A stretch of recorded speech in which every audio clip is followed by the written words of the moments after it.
Hello again. So the last video we went over my pump snap, which I still don't have a proper name for, so I'm just calling it a pump snap because that's technically what it is, but this is a new model which does deserve its own name. I just don't have one for it yet. I painted it, and it's done in this orange, which is all the uncoated parts are done in orange, except for this white, which I haven't gotten to yet. And the coated parts, when I say coated, I'm referring to these pieces that have the black carbon fiber vinyl coating to them. So it does actually look like it's carbon fiber, and that's in a few places. And that has been dry brushed with a few different colors, a few shades of gray, and even a white, very light dry brushing of white that went over that, which I think makes it look pretty cool. Now, the slide, I didn't give this as much time to dry as I should have before I reassembled it, so the slide chipped away some of the orange up here. I could paint over that very easily, but to be perfectly honest, I'm probably too lazy, and it doesn't bother me all that much, so it's probably just going to stay there. So this blaster is officially complete. I'm very happy with it, except for one little thing that I'm actually having a problem with a lot of my blasters at the moment, and that is slug Steffens. I've only used slug Steffens for the past at least 2 years now, maybe 3. I've only ever used slug Steffens because they're a lot lighter. Well, because they're a lot easier to make than normal Steffens, I suppose is the most direct reason. And number 6 Steffens I find are way too light for all the blasters I use, and even number 8, the blasters aren't reaching their real potential. This blaster only shoots about 75 feet flat with number 8 Steffens, and I've heard of people claiming ranges of over 110 feet with normal number 8 Steffens with very, very similar homemade blasters. And I had originally thought it was the draw that was creating my lack of range. So this was the previous pump snap that I converted back into a pull snap. And this has a full 7-inch compression with a full 11-inch K26 spring in it, which does reach full compression. And this only hits about 80 feet with slug Steffens. So I don't understand how people misjudge their range by 30 feet, but I'm convinced that's what's happening through my own experimentation and the fact that that has a pretty much perfect seal, and all the wars I've been to, my blasters have been shooting pretty much on par with everybody else's.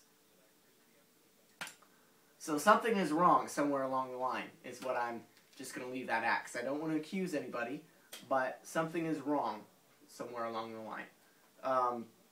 With dome darts, however, and just normal Steffens with a weight and a hot glue dome over that, this hits about 85-90 flat, and if I arc it a little bit, I can get it to hit up to 120 with about a 30-degree arc, which I think is fantastic.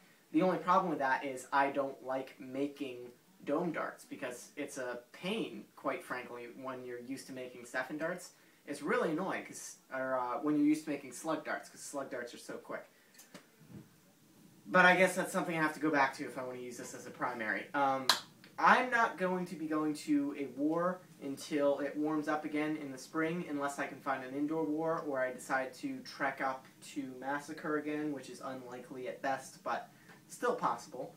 So I have a few months to prepare really anything that I'd like to do before my next war. And it's just too cold for me to go out nerfing right now and get sick because I'm not in the mood for it. But I will go ahead and shoot this a few times for you. So this is normal number 8 Steffen dart. So you can hear, actually that was pretty much right back to me.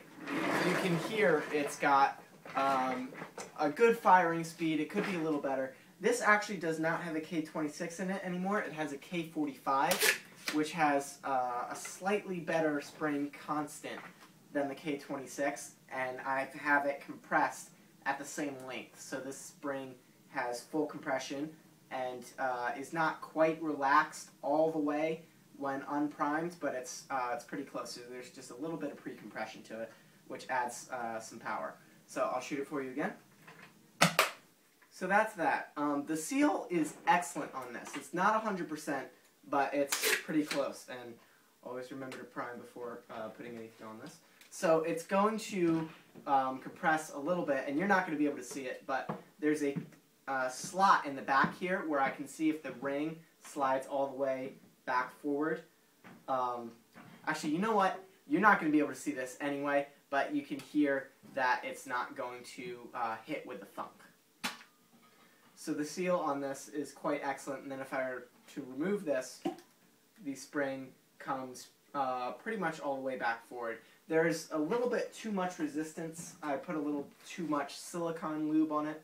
Or, no, I used white lithium grease, and I need to remove all that and use silicone lube because the rubber washer that creates the seal head for this is slightly too large for the 1¼ PVC plunger, which creates a bunch of friction, and silicone lube is actually not helping as much as it could because it's adding more surface area, which adds more friction, even though it's a lubricant. So there are a few things left to do on this, but it's pretty much at its prime at the moment. So with that, I'm going to end this video. This was the... and actually, if anybody has a cool name that I can code name for this blaster, it is a pumpsnap, but it's a mini variant, and if anybody has a name they think would go nicely with it, if you could just throw that in the comment box, that would be awesome.